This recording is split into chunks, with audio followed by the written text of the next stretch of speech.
is very difficult at best to stand before you and attempt to honor my father. In words, it is never an easy task to capture someone in a speech, as words fall short of capturing someone's true essence.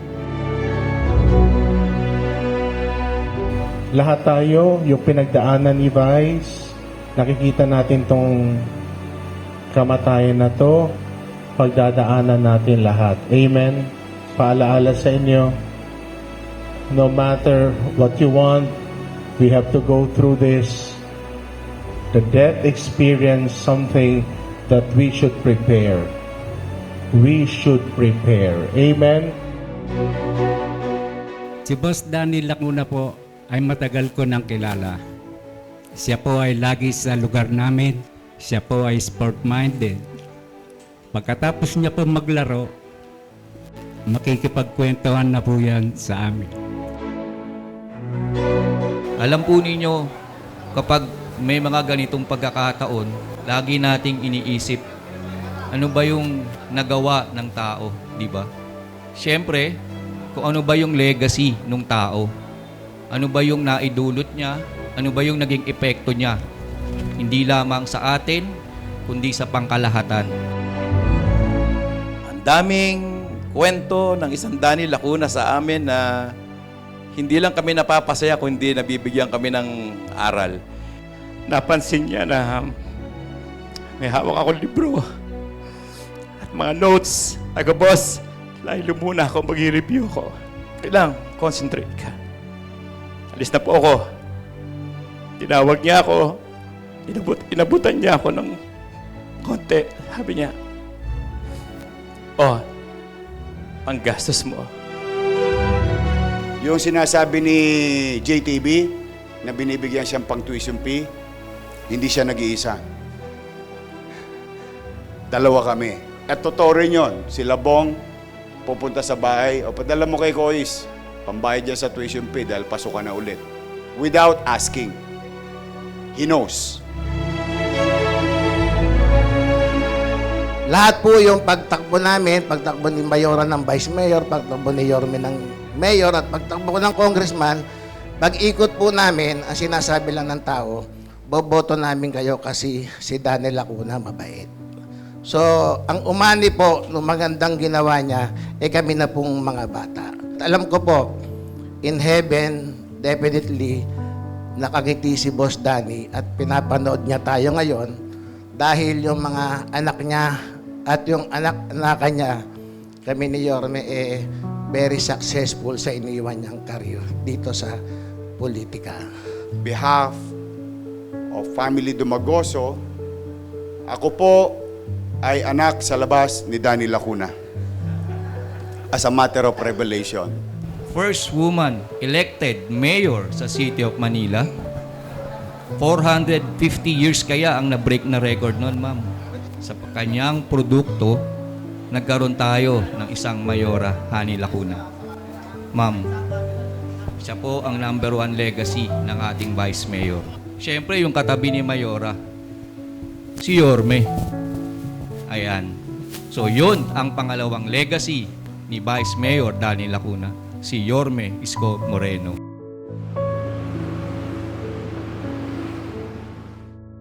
During this whole week, nakita ko lahat ng tao na nagpupunta. Doon ko na-realize na kung gaano kayo kamahal ng daddy ko, at doon ko rin na-realize kung gaano nyo kamahal yung daddy ko. Na lahat ng mga times na hindi niya kami nakasama at kayo nakasama niya. My father was not a very verbal person to his children. But every time he would pass by the table after we would eat, he would mass my hair, would touch my hair. And he would say, "Ang tigas ng buhok mo, di katulad ng buhok ko." But he would do that all the time. He would mass my hair. What I would give for my dad to do that again. Kahit mag-away po kaming magkakapatid, dadaan lang siya sa aming 5. Gaganunin lang niya yung ulo namin. Never po yung namalo. Si Mami po yung mahigpit. Pag pinalo na po kami ni Mami, ihihiliran lang po kami ni Daddy. tatapakin sa ulo. Siya po ang magsasabing tama na yan. Who am I today? They say I am the spitting image of my dad. Carbon copy. Ang babaeng Danilo. My looks, the way I move, the way I speak. But let me tell you this, I will never be even half of who my father was, because he was truly one of a kind. Lahat yun, yun ang gusto niya eh. So for that, maraming salamat po sa lahat ng pagmamahal na binigay niyo sa daddy ko. Today, we reflect on his legacy, a legacy that reminds us to embrace love, kindness, and compassion as pillars of our own lives. We will carry on his spirit, his teachings, and his infectious smile, the grin that makes his eyes disappear, forever cherishing the memories we had the privilege of sharing with him. Though parting from him is so incredibly painful, I'll choose to see it as his last gift to me, the gift of a love so deep that I can feel it even though we cannot be together. This is just another gift that Lolo knows we will all grow into. Love you, Lolo. Thank you all for listening. Kung mapapansin nyo, di ba, laging nakaganyan si Vice Mayor. Marami kasing pinagmulan na yan eh. Pero nung panahon namin, isa ang ibig sabihin yan. Ikaw ang una kay Danny Lacuna. Tao muna. Totoo yun. Ikaw ang una kay Danny Lacuna. And the same sign that we innovate, which is God first.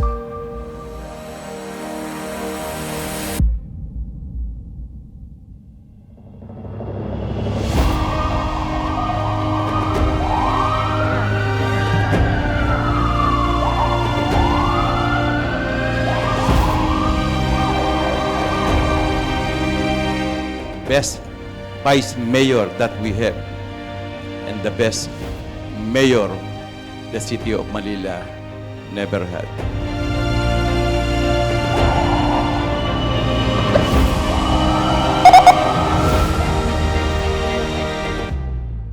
Di ba promise ko sa'yo, Dad? Sinabi ko, I will make you very, very proud of me.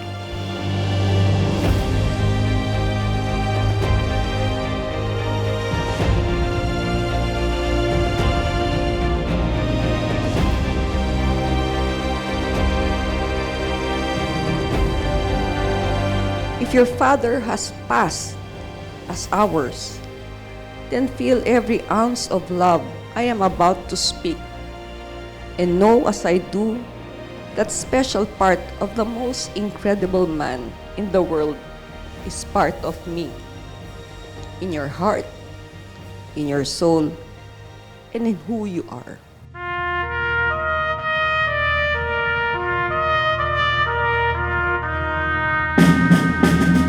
On behalf of the Tau Kappa Phi Fraternity, Far Eastern University Institute of Law, rest assured that the legacies, memories, and the good deeds of Brad, Attorney Danilo Bautista Lacuna, shall always be cherished, honored, and respected.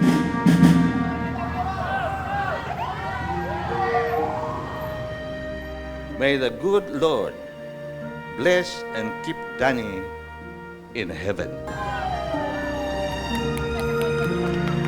Gusto ko sa mga kasama namin ngayon, now it is our job to immortalize Danny Lacuna. Kasi hindi siya nabigyan ng pagkakataon eh. Alam nating magiging mabuti siyang ama ng lungsod ng Maynila. At yung kabutihan niya, isinalin niya sa atin. Paano magbalasakit sa tao, paano unahin ang tao. Kaya hindi niya napansin yung partidong itinatag niya, hindi Asenso Manila, Asenso Manileño. It speaks of the people.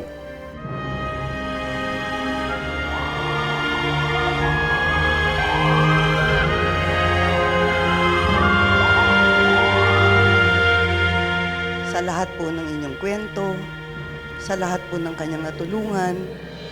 Karamihan po ng mga kwento nyo, ngayon ko lang po narinig.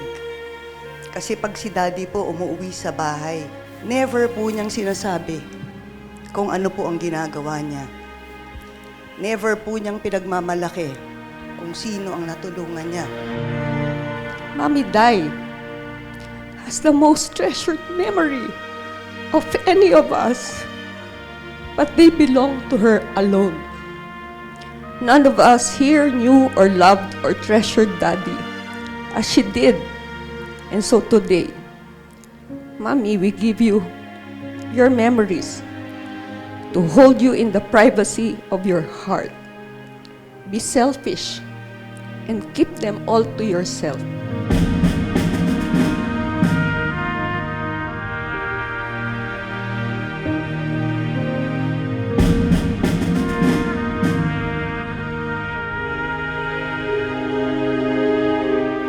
If you are fortunate enough to be here with your father, please hug him.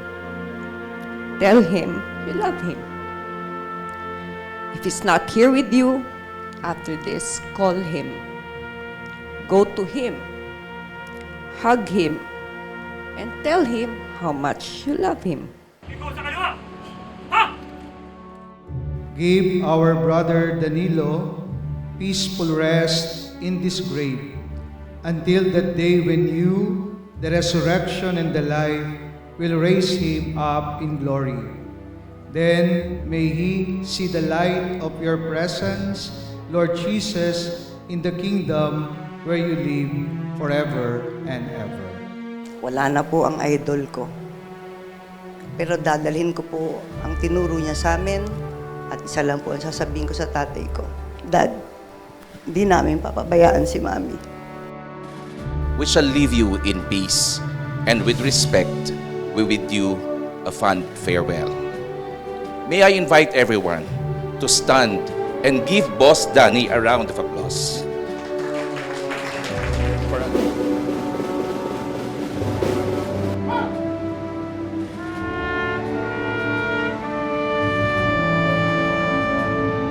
Ma'am, tanggapin niyo po ang pambansang watawat na ito bilang simbolo ng pagpapasalamat ng taong bayan sa serbisyo at kabayanihan ng iyong kabiyak, si Vice Mayor Danilo Bautista.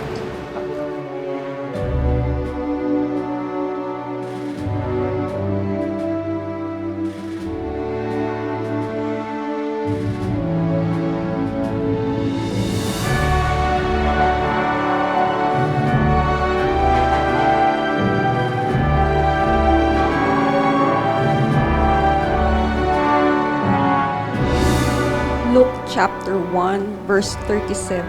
It says, "For with God, nothing shall be impossible." If we as a family can put our trust in God, we can and we will get through anything. We love you, Daddy. Thank you very much.